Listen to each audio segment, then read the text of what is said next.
사람은 태어나는 순간부터 성장과 변화를 합니다. 여기에 아이들이 있지만은 아이들도 하루하루 커나가지 않습니까? 또 지식이 늘어날수록 또 자라고 있지 않습니까? 우리의 육체뿐만 아니라 우리가 가지고 있는 가치관 그리고 기준 등 전인격적으로 자랍니다. 다양한 경험과 여러 가지 기회를 접하고 새로운 지식들을 습득하면서 우리는 지속적으로 성장과 변화를 이루어갑니다. 비단 성장기에 있는 아이들만의 이야기는 아니죠. 성인이 되어서도 다양한 요인들로 인해서 다양한 여러 가지 일들로 인해서 내적인 변화는 지속된다는 거예요.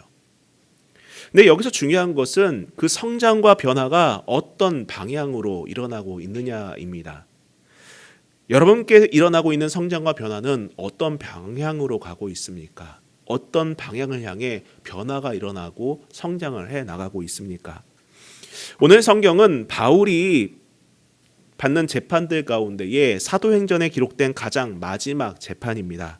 여기서 바울은 자신을 변호할 기회를 얻자 자기의 억울함을 호소할 기회로 삼지 않고 오히려 자신이 어떤 변화를 경험했는지 또 그 변화의 방향이 어디를 향하고 있는지를 분명하게 말해주고 있습니다. 자, 오늘 우리가 읽진 않았지만은 1절을 보면은 이렇게 기록합니다. 아그리빠가 바울에게 이르되 너를 위하여 말하기를 내게 허락하노라 하니 이에 바울이 손을 들어 변명하되 아그리빠 왕이여 유대인이 고발하는 모든 일을 오늘 당신 앞에서 변명하게 된 것을 다행히 여기나이다. 특히 당신이 유대인의 모든 풍속과 문제를 아심이니이다. 그러므로 내 말을 너그러이 들으시기를 바라나이다. 여기서 바울은 자신이 변호를 말하는 겁니다. 자기 자신을 변호할 기회를 얻자 이것에 대해서 다행히 여긴다고 말합니다. 왜 그런가 하면은 아그리빠 왕은 당시 예루살렘 성전에 관계된 일과 또 대제사장 임명 문제와 관련하여서 로마인들에게 신임을 받았던 그러한 인물이기 때문이었어요. 그래서 바울은 3절에 보면은 이렇게 말합니다. 뭐라고 말합니까? 당신이 유대인의 모든 풍속과 문제를 아심이니이다. 이렇게 말하지 않습니까? 즉 아그리빠 왕은 그 시대의 유대인의 그런 문제와 관습과 종교적인 일에 대한 말을 하더라도 다 이해하고 알아들 수 있다는 것에 대해서 다행이다라고 말하고 있는 것입니다. 여러분 참고로 아그리빠 왕은 어떤 왕이었느냐면요, 친로마적이고 부도덕하고 악한 왕으로 알려진 왕이었어요. 그런 사람이 과연 바울의 말을 듣고 마음을 바꿀 확률이 얼마나 되겠습니까? 물론 바꿀 가능성이 1도 없다라는 것을 바울도 잘 알았을 것 같아요. 하지만 바울은 그에게 복음 전할 기회를 놓치지 않습니다. 복음이기 때문에 때를 얻든지 못 얻든지 전하는 것이지 수용 가능성이 높다 하여서 전하는 것이 아니기 때문이라는 거예요. 계속해서 말씀을 이어나가면은 4절부터 보시면은 내가 처음부터 내 민족과 더불어 예루살렘에서 젊었을 때에 생활한 상황을 유대인이 다 아는 바라. 일찍부터 나를 알았으니 그들이 증언하려 하면 내가 우리 종교의 가장 엄한 파를 따라 바리새인의 생활을 하였다고 할 것이라. 여기서 바울은 아그리빠 왕에게 자신은 예루살렘에 살았고 유대교에서 가장 엄격한 파에서 바리새인 생활을 하였다는 점을 강조합니다.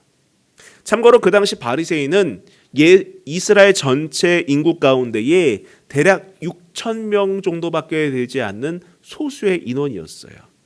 그래서 나름 사회적인 명망이 있는 그러한 계층이었습니다. 그리고 구약 시대의 대제사장들에게 요구되던 수준의 결례를 행하던 그러한 사람들이었어요. 그만큼 사회에서 입지가 있던 사람이었습니다. 즉 바울이 스스로를 바리새인이라고 소개하는 것은 자신이 사회적인 신분이나 종교적인 신분 모든 면에서 흠잡을 것이 없었던 그러한 위치의 사람이었다는 것을 말해주고 있는 거죠. 자, 근데 그런 바울이 무엇을 하다가 재판을 받습니까? 바로 예수님을 전했기 때문이에요. 다른 이유가 아닙니다. 어떤 죄를 지었기 때문이 아닙니다. 어떤 남의 것을 훔치거나 폭행을 했거나 살인을 했거나 어떤 끔찍한 범죄를 저질러서가 아니라 예수를 전했기 때문에 재판을 받는 거예요. 그 재판을 받으면서 자신의 신분인 바리새인을 보여주고 있는 것입니다. 여러분, 하나님께서 우리를 부르시고 세우신 목적은 바로 복음을 전하기 위함입니다. 우리는 사회의 다양한 분야에 진출해 있어요. 각자의 역할을 감당하고 있습니다. 그런데 여러분, 하나님은 여러분을 그곳에 그냥 있게 하신 것이 아닙니다. 왜 보내신 것입니까? 그 배경을 통해서 하나님을 증거하라는 거예요. 증거하라는 것입니다.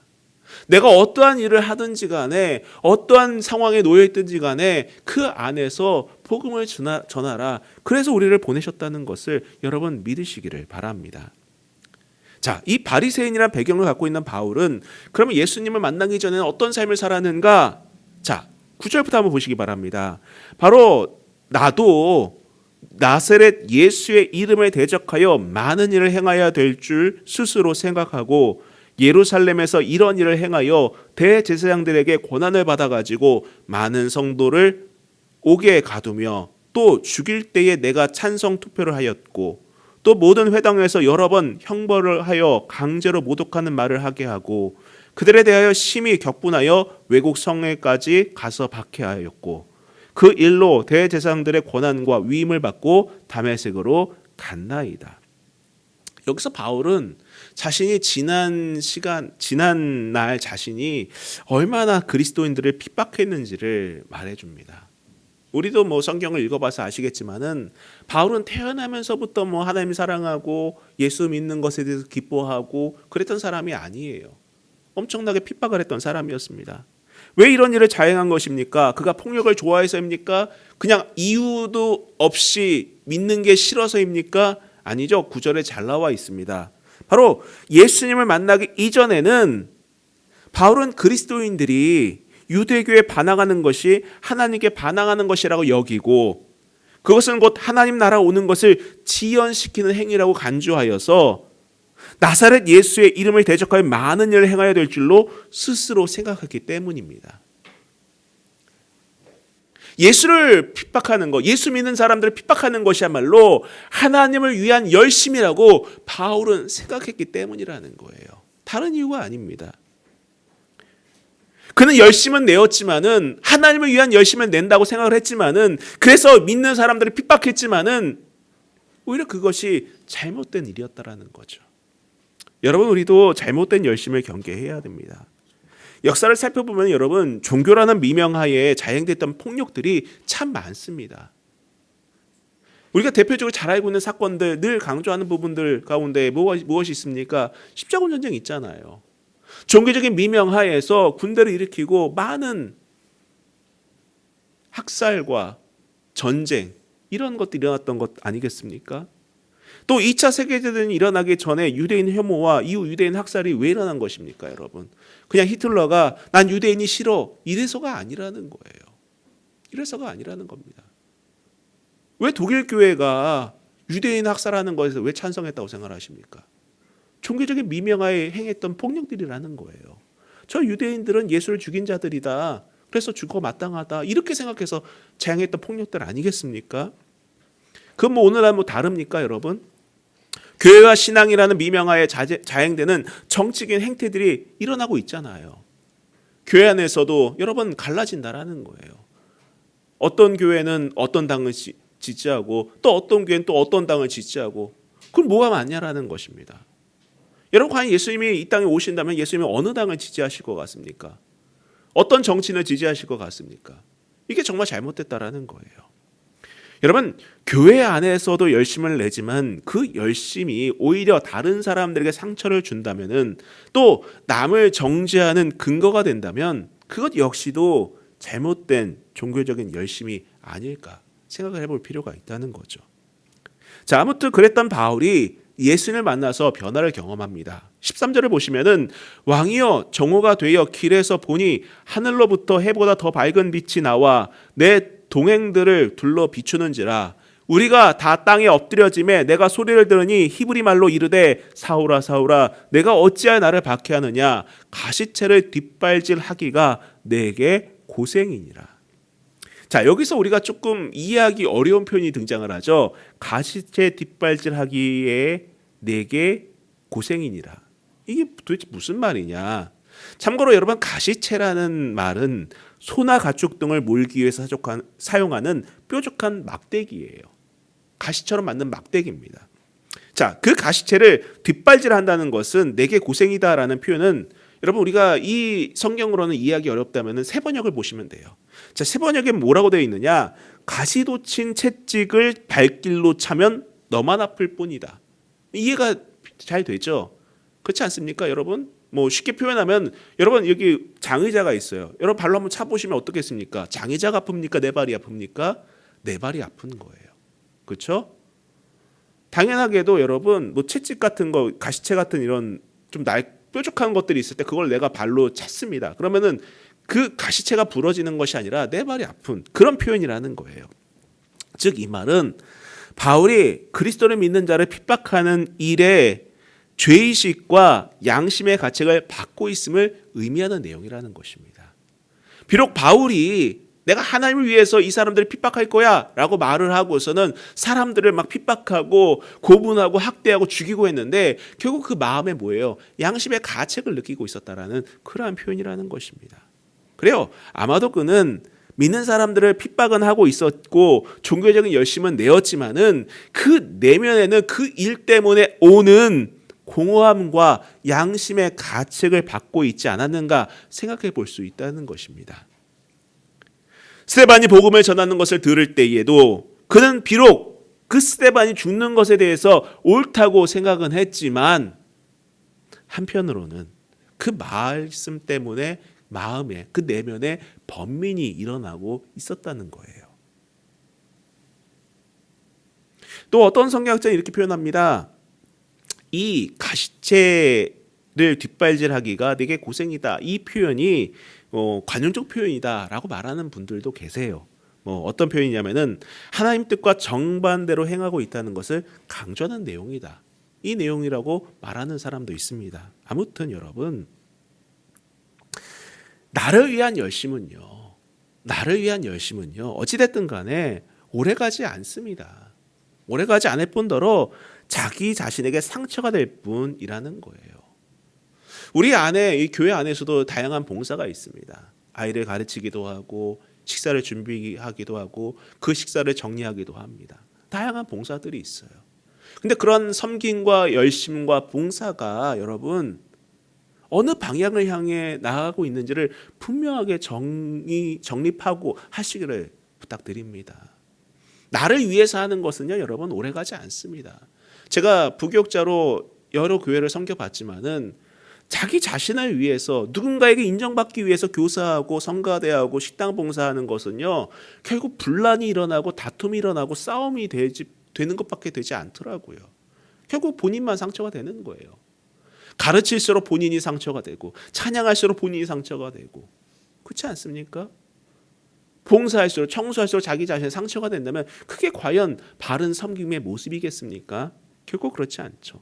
누가 알아주지 않는다고 해서 그것이 아픔이 된다면 여러분 그것은 바른 열심이 아니에요. 올바른 열심이 아니라는 것입니다. 여러분이 어떠한 모양으로 섬기든지 간에 주를 위한 섬김이 되시기를 축원합니다. 아이를 놓고 가르치더라도 식사를 준비를 하더라도 청소를 하시더라도 어떤 모습이든지 간에 주를 위한 섬김, 그 안에서 기쁨을 찾고 감사와 감격을 찾을 수 있기를 부탁드립니다. 자, 계속해서 보시면 15절부터 보겠습니다.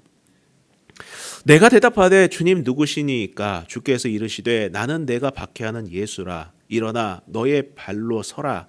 내가 네게 나타난 것은 곧 내가 나를 본 일과 장차 내가 내게 나타날 일에 너로 종과 증인을 삼으려 함이니 이스라엘과 이방인들에게서 내가 너를 구원하여 그들에게 보내어 그 눈을 뜨게 하여 어둠에서 빛으로 사탄의 권세에서 하나님께로 돌아오게 하고 죄사함과 나를 믿어 거룩하게 된 무리 가운데서 기업을 얻게 하리라 하더라.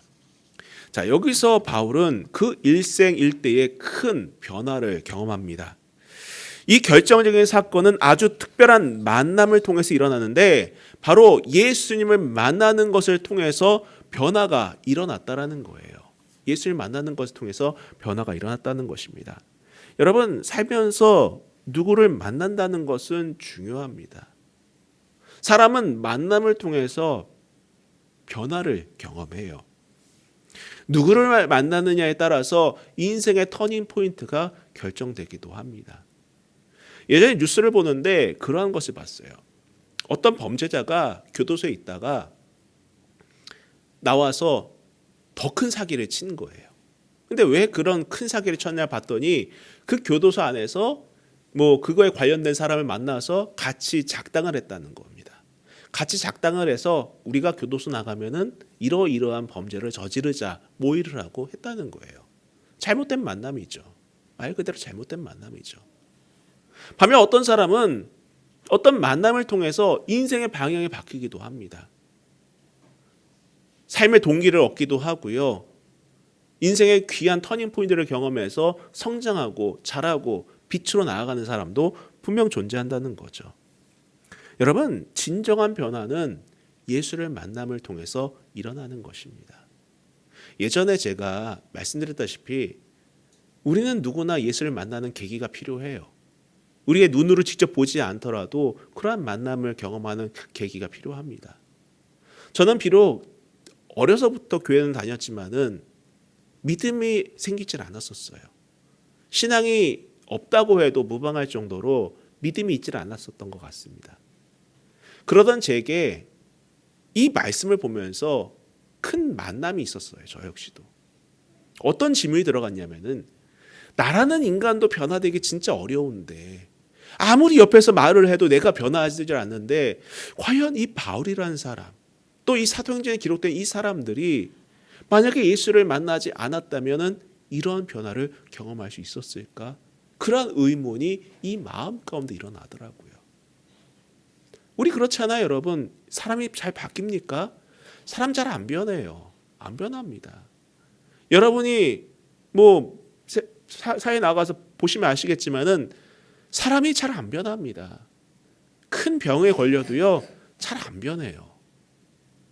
어지간해서는 변하지 않습니다. 사람 그냥 그대로입니다. 그대로라는 거예요. 근데 그런 저도 보면서 이 말씀을 묵상해 봤을 때에 이 바울이라는 사람, 평소에 예수를 싫어하고 그 믿는 사람들을 핍박했던 그 사람이 어떻게 이게 바뀔 수가 있었을까? 답은 하나다. 이 사람을 만났다. 근데 그 순간 제 마음 가운데 뜨거운 감정이 물밀듯 일어났어요. 나도 그 예수를 만나고 싶다라는 그런 감정들. 어느 순간 확신이 들더라고요. 어느 순간 담대함이 있더라고요. 이것은 사실이다. 바울은 예수를 만났고 나 역시도 예수를 만날 수 있다. 그 당시 그 시절을 생각해보면 그런 감정이었던 것 같습니다. 여러분, 진정한 변화는 예수를 만남을 통해서 일어나는 거예요. 교회 안에 앉아있다고 해서 예수를 만났다고 할 수는 없어요. 여러분 개개인이 주님을 찾아야 됩니다. 다양한 것을 통해서 우리는 주님을 만날 수 있어요. 말씀을 묵상하는 가운데에, 기도하는 가운데에, 어떠한 사건을 통해서, 어떠한 일들을 통해서, 누군가를 만남을 통해서 주님을 만나는 계기는 저마다 다르겠지만 분명한 것은 우리는 주님을 만나야 된다는 거예요.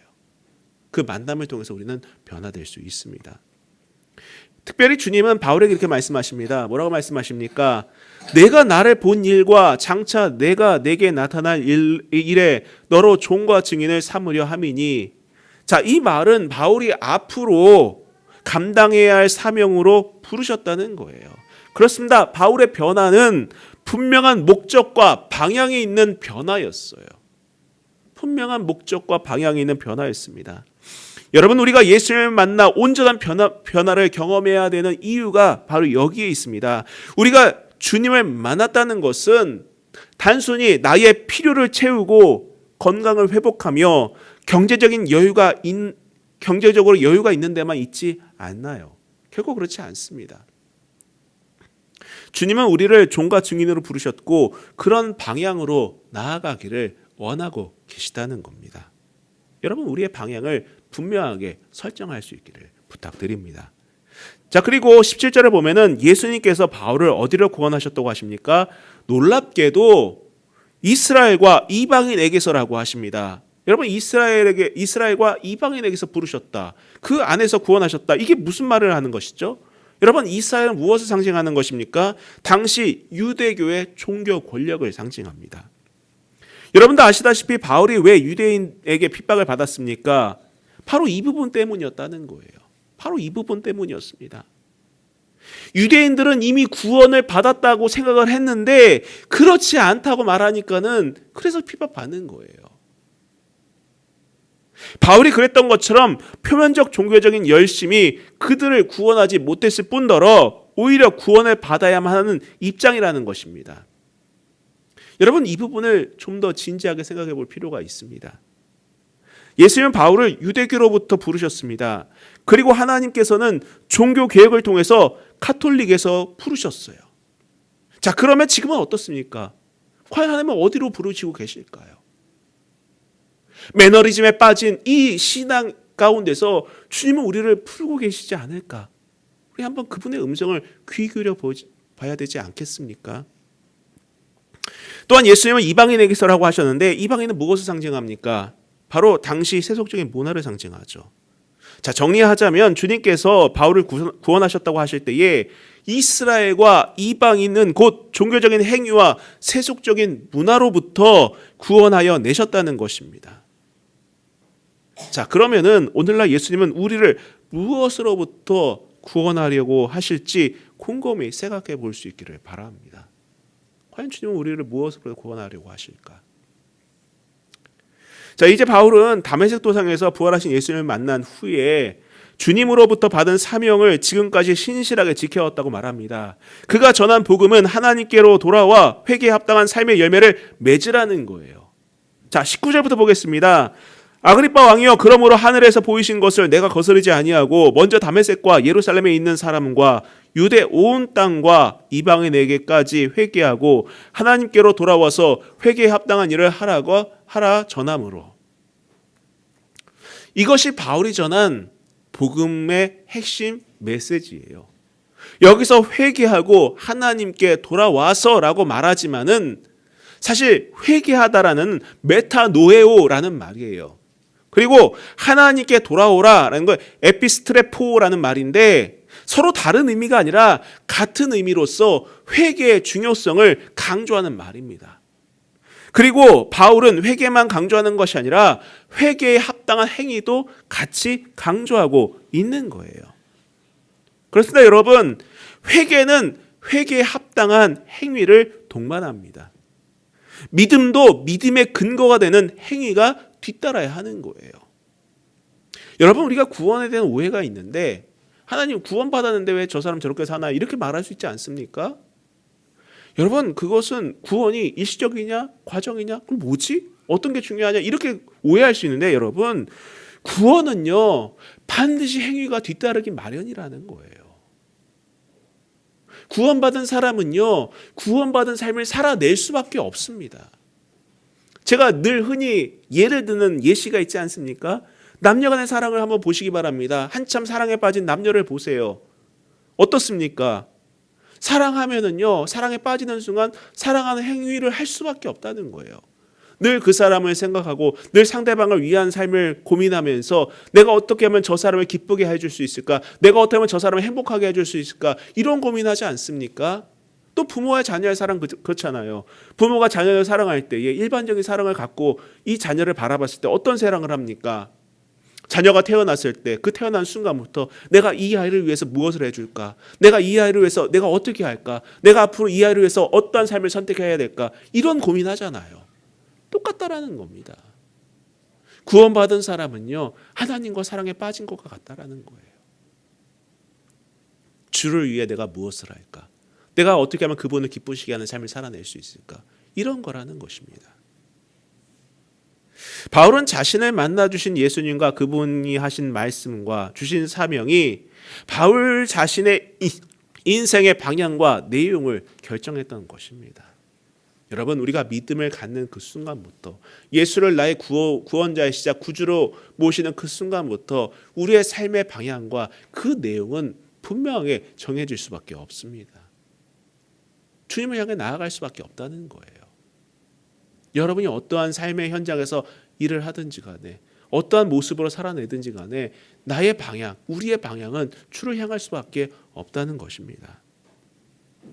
그리스도인은요, 복음이 자신의 삶의 방향과 그 내용을 결정하게 하는 사람이라는 이 사실을, 이 명제를 잊지 마시기를 부탁드립니다.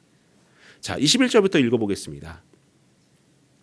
유대인들이 성전에서 나를 잡아 죽이고자 하였으나 하나님의 도우심을 받아 내가 오늘까지 서서 높고 낮은 사람 앞에서 증언하는 것은 선지자들과 모세가 반드시 되리라고 말하는 것밖에 없으니 곧 그리스도가 고난을 받으실 것과 죽은 자 가운데에서 먼저 다시 살아나사 이스라엘과 이방인들에게 빛을 전하시리라 함이니이다 하니라. 여러분, 사명에 붙들린 사람은 하나님께서 세우십니다. 잊지 마세요. 지금 내가 살아가면서 눈앞에 있는 것이 되느냐 안 되느냐 여기에 집중하는 경향이 많이 있는데, 정말 중요한 것은 내가 사명 안에 사느냐 살지 않느냐가 더 중요한 것입니다. 사명 안에 있는 사람은 하나님께서는 어떻게 해서든지 그 사람의 인생을 끌고 가신다는 거예요. 끌고 가신다는 것입니다. 여러분, 잊지 마세요. 중요한 것은 내가 어느 방향으로 가느냐, 어떤 길을 걷느냐, 이게 아니에요. 무엇입니까? 내가 사명에 붙들려 있느냐, 그렇지 않느냐라는 거예요. 물론 같은 말이 될 수도 있긴 하겠지만은, 여러분, 여러분의 일상에서 오는 여러 가지 어려움과 난관 때문에 일희일비하지 마세요. 지금 잠깐 안 되고 안 풀린다고 해서 여러분의 인생의 실패가 아닙니다. 지금 안 된다고 해서 계속 안 될 것 같습니까? 아니에요. 풀립니다. 하나님이 하십니다. 사람이 하는 일이 아니에요, 여러분. 믿음을 갖고 나아가세요. 믿음을 갖고 하루하루 전진해 나가시기를 부탁드립니다. 믿음을 갖고 여러분이 오늘 감당해야 할 것들을 감당하세요. 그러면 하나님께서 붙드시고 여러분을 인도하여 내십니다. 바울이 이 자리에 설 수 있었던 것은 바울의 힘으로 된 것이 아닙니다. 바울은 죽을 고비를 몇 번이나 넘겼어요. 과연 그가 이 자리에 설 거라고 상상이나 했겠습니까? 아니죠. 그러나 바울이 고백했던 것처럼 22절을 보세요. 하나님의 도우심을 받아 내가 오늘까지 서서 높고 낮은 사람 앞에서 증언하는 것은 선지자들과 모세가 반드시 되리라고 말하는 것밖에 없으니, 이 고백을 보시기 바랍니다. 하나님의 도우심을 받아. 주님이 도우십니다. 우리의 일상을 도우십니다. 우리의 삶의 여정을 도우십니다. 우리의 방향을 도우십니다. 우리가 나아갈 길을 주님께서 도우십니다. 언제? 내가 사명 안에 붙들려 있으면, 주님 안에 머물러 있으면 된다는 거예요. 용기를 가지세요. 담대하세요. 지금 내 앞에 있는 놓여 있는 것들 때문에, 그 환경 때문에 여러분의 인생을 결정 내리거나 결말 짓지 마시고, 여러분 용기를 갖고 감당하며 나아갈 수 있기를 부탁드립니다. 자, 이 말을 듣던 베스도가 외치죠. 24절 보세요. 바울이 이같이 변명하며 베스도가 크게 소리내어 이르되, 바울아, 내가 미쳤도다. 내 많은 학문이 너를 미치게 한다 하니. 베스도는 바울의 확신에 찬 그 변론을 듣고 그가 미쳤다라고 외칩니다. 너 미쳤구나. 너 지식이 많은데, 너 학문이 많은데 네 지식 때문에 너가 미쳤구나. 여러분, 이 내용은요, 복음이 제시하는 하나님의 나라가 이 세상 나라의 질서와 얼마나 다른지를 극명하게 보여줍니다. 힘을 숭배하는 제국의 관리가 세상을 구원하려고 죽음을 택하신 그 메시아를 이해할 리가 없고, 하나님의 크신 능력과 지혜가 그저 미련해 보였기 때문이었다라는 거예요. 이게 세상이 보는 관점이에요. 사실 여러분, 우리가 믿음이 흔들릴 때도 이럴 때 아닙니까? 세상이 커 보이고 내 믿음이 작아 보일 때 흔들리지 않습니까? 저 힘 있는 사람에게 나아가야지, 저 힘 있는 사람에게 의지해야지, 내 앞길이 풀릴 것만 같고 기도한다고 뭐 되겠어? 예배한다고 뭐 되겠어? 말씀 묵상한다고 뭐 되겠어? 내게 필요한 것은 힘이고 권력이고 내 지위인데, 근데 저 사람한테 의지해야 되는 거 아니냐? 상식적인 수에 움직여야 되는 것이 아니냐? 그런 생각 다 같지 않나요, 여러분? 근데 여러분, 사람은 어차피 어딘가에 미쳐 살기 마련입니다. 바울처럼 예수에 미쳤던가 베스도처럼 세상에 미쳤던가 둘 중 하나에 미칠 수밖에 없는 거예요. 세상에 미치든지 예수에 미치든지 둘 중에 하나입니다. 서로가 서로를 결코 이해할 수가 없어요. 믿음 안에 있는 사람은요, 세상의 그런 가치를 이해하기 어렵습니다. 아니, 이 야밤에 왜 저렇게 나돌아다니고, 왜 저렇게 죄를 짓고, 왜 저렇게 그냥 음란하고, 저렇게 폭력을 행사하고, 왜 저럴까라는 것이고, 세상은 아니, 이렇게 불금이고 이렇게 좋은 날이고 이렇게 놀 수 있는 때에 왜 교회 가서 예배하지? 왜 기도하지? 왜 저기 올라가서 기도하고 앉아있지? 이런 생각 가질 수밖에 없다는 거예요. 아니, 교회 간다고 뭐가 나와? 이렇게 생각 가질 수밖에 없는 것 아니겠습니까? 베스도는 당시 이성적이고 상식적이며 권력을 누리던 사람이었어요. 그런 그가 바울을 보니 이해하기 어렵다는 거죠. 아니, 너의 그 배경과 그 신분 가지고 왜 그렇게 헛되게 쓰냐? 너 로마 시민이잖아. 너 바리새인 중에 바리새인이잖아. 너 신분 정도면은 이 사회에서 잘 먹고 잘 살 수 있는데, 아니 왜 굳이 어려운 길을 그렇게 가고 있냐? 이렇게 판단하지 않겠습니까? 왜냐하면은 세상에서는 승수장구하는 것이 진리고 승리고 이기는 것이라고 생각했기 때문이라는 거예요. 그러나 하나님의 입장에서는 어떻습니까? 그게 진짜 성공이 아니라는 거죠. 아니라는 거죠. 여러분, 요즘에 10대, 20대 젊은 청년 기독교 비중이 많이 낮다고 합니다. 현저하게 낮다고 해요. 저희 아이들한테도 물어보았습니다. 예전에 물어봤어요. 학교 다닐 때도 물어보면은, 야, 너희 반에 교회 다니는 사람 몇 명이나 있냐? 그러면 이제 대략 한 30명 모여 있는 데서 자기 빼고 없대요. 자기 빼고 없대요. 그게 이 민낯이라는 거예요. 있어봤자 한두 명 정도. 그 한두 명도 이제 카톨릭이나 이런 데 있다는 거죠. 그게 이 현주소인데, 여러 가지 이유가 있겠죠. 여러 가지가 이유가 있는데, 어쩌면은 이 시대의 영적인 흐름이 좀 많이 세속적이게 되지 않았을까라는 생각이 많이 들어요. 특별히 하나의 기점을 얘기한다면 코로나 팬데믹을 기점으로 참 많이 흘렀다라고 생각을 하죠. 그 시대 한번 떠올려보면 어떻습니까? 참 재밌었어요. 교회 모이면 무조건 코로나의 온상이고 잘못된 것처럼 정죄하면서, 오히려 예를 들면은 이제 연말 연시라든지 할로윈데이라든지 홍대나 이태원이나 강남 이런 데 가면 불야성을 이루는데도 그건 아무도 뭐라고 안 합니다. 그건 당연하다고 생각했다라는 거예요. 전 그걸 보면서 이것이 이 사회상이고 이 시대의 영적 흐름이구나라는 것을 깨달았어요. 젊은이들이 클럽에 가서 춤추고 술 마시고 음란하게 행하는 것은 아무런 문제가 되지 않고, 교회 와서 기도하고 예배하는 것은 문제가 되는 것처럼 인식되는 그러한 흐름이 이 시대의 흐름 아니었냐고요. 여러분, 그렇게 가는 게 정상입니까? 여러분의 자녀들이 막 술집에 가서 비틀거리고 클럽에 가서 춤추고 부비배하고 이게 정상이라고 보이십니까, 여러분? 그렇게 되길 원하시나요? 아니죠. 그 결과가 무엇입니까? 아침에 뉴스를 잠깐 보면서 나오는데, 여러분 놀라지 마세요. 마약과 강력 범죄가 급증했대요. 하루하루 계속 급증하고 있다는 거예요. 급증하고 있다는 것입니다.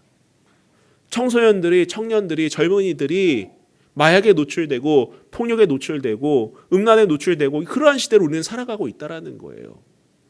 기도하는 이는 줄어가고 있고 예배하는 젊은이는 줄어가고 있고, 오히려 범죄에 노출되고 마약에 노출되는 젊은이가 늘어나고 있다는 것이 과연 정상이라고 보여지십니까? 여러분, 결코 정상이라고 할 수 없는 거죠. 이전에 보지 못했던 범죄가 보이며 세대 간의 갈등이 일어나도 혐오를 조장하는 그러한 시대가 이 시대 아니겠습니까, 여러분? 여러분, 오늘 성경에서 베스도가 바울을 향해 미쳤다고 한 것이 세상이 교회를, 세상이 그리스도인들을 보는 관점이에요. 너희 미쳤구나. 너희 제정신 아니구나. 그게 세상의 관점입니다. 우리를 보는 관점이라는 거예요. 미쳤다는 거예요. 제정신이라는 것입니다. 그러나 여러분, 우리는 그런 말을 부끄러워해서는 안 돼요. 그런 말을 부끄러워해서는 안 됩니다. 오히려 바울이 베스도에게 미쳤다는 소리를 들은 것처럼 그리스도인들이 제대로 살고 있다면은 여러분 분명 미쳤다는 소리를 들을 겁니다. 너 교회에 미쳤구나. 너 예수에 미쳤구나. 그런 말을 들을 수밖에 없다는 거예요. 만약 그런 말을 들으신다면 자랑스럽게 생각하세요. 오히려 듣지 않은 것이 더 문제가 있는 거예요. 자, 이제 또 아그리빠 왕도 이렇게 말합니다. 보세요. 28절 보시기 바랍니다. 아그리빠가 바울에게 이르되 내가 적은 말로 나를 권하여 그리스도인이 되게 하려 하는도다. 여기서 적은 말이란 몇 마디 말로 혹은 짧은 시간에라는 의미예요. 아그리빠 왕은 선지자를 알았고 예수님께서 행하신 일과 선포하신 말씀도 익히 알고 있었습니다. 그러나 그는 예수를 받아들이기 완강히 거부하던 사람이었어요. 그러자 바울이 외칩니다. 여러분, 너무나도 중요한 외침이에요. 보시기 바랍니다. 29절에 바울이 이르되 말이 적으나 많으나 당신뿐 아니라 오늘 내 말을 듣는 모든 사람도 다 이렇게 결박된 것 외에는 나와 같이 되기를 하나님께 원하나이다 하니라. 지금 바울은 눈앞에 있는 최고의 권력자 앞에서 자신이 결박당한 것 외에는 모두가 나와 같이 되기를 하나님께 원한다라고 외치고 있어요. 지금 여러분 상상해 보시기 바랍니다. 바울은 범죄자로 그 앞에 있었고 그 앞에 아그리빠 왕, 베스도 총독, 그리고 그 주변에는 여러 관리들, 그 시대의 기득권자들, 그 시대의 힘 있는 자들로 둘러싸여 있었어요. 바울 혼자 죄인의 신분으로 그 앞에 서 있었습니다. 자, 그럼 바울이 외친 것이 무엇입니까? 내가 이렇게 묶여 있는 것 외에는 여기 있는 모든 사람들이 나처럼 되기를 하나님께 원합니다. 하나님께 바랍니다. 그렇게 외치고 있는 거예요. 여러분, 이런 당당함이 어디서 옵니까? 어디서 나오는 것일까요? 누구나 갖기 원하는 돈과 권력 앞에서 주눅들기보다는 오히려 이같이 말할 수 있었던 것은 바울에게 구원의 확신과 복음의 진정한 가치를 잘 알고 있었기 때문이 아니겠습니까? 여러분에겐 이런 담담이 있으십니까? 여러분에게는 이러한 용기와 이러한 든든함이 있으십니까? 사람들 앞에서 이 결박된 것 외에는 모두가 나와 같이 되길 원합니다. 나처럼 예수로 충만해지길 원합니다. 나처럼 복음으로 충만해지길 원합니다. 나처럼 하나님께 방향을 고정하고 내 시선을 고정하고 주님 앞에 나아가길 원합니다.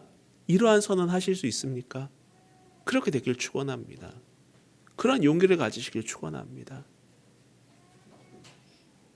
여러분의 약함이 비굴함이 되지 않기를 원해요.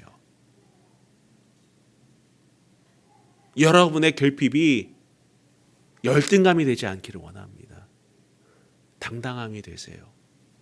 여러분이 묵상하고 고백하고 확신을 갖는 그 예수는 세상의 그 어떤 것보다 크신 분이십니다. 담대함을 가지시길 바랍니다. 부활하신 예수님의 복음이 바울을 변화시켰고 목적이 되셨으며 방향이 되었습니다. 여러분, 우리도 마찬가지예요. 우리도 마찬가지입니다. 바울은 아무도 두렵지 않았고 아무도 부럽지 않았어요. 뭐 장기하 노래, 난 부럽지 않아, 이런 노래 있지 않습니까? 부럽지 않았다는 거예요. 난 부럽지 않아, 진짜. 너가 뭘 갖고 있었든지 간에 난 부럽지 않아. 난 두렵지 않아. 이 바울의 선언 아니겠냐고요. 분명 복음은 우리를 변화시킵니다. 우리를 채워갑니다. 우리에게 분명한 방향을 제시한다는 거예요. 그러나 세상은 바울에게 그랬던 것처럼 그런 우리를 미치광이 취급할 것입니다. 그러나 우리의 삶은 그런 선명한 차이를 보여주는 그리스도인의 삶이 되어야 합니다. 사랑하는 성도 여러분, 오늘 성경에도 특별하게 우리 감동을 주는 의미 있는 그런 이야기는 없지만은 이 바울의 마음과 바울이 걸어가는 그 방향을 보면서 우리의 마음도 바울과 같이 채워나갈 수 있기를 축원합니다. 예수로 채워나가고 복음으로 충만하며 그 주님이 가신 그 길을 바라보며 나아가는 저 여러분이 될 수 있기를 다시 한번 주님의 이름으로 부탁드립니다. 우리 같이 찬양하고 기도하도록 하겠습니다.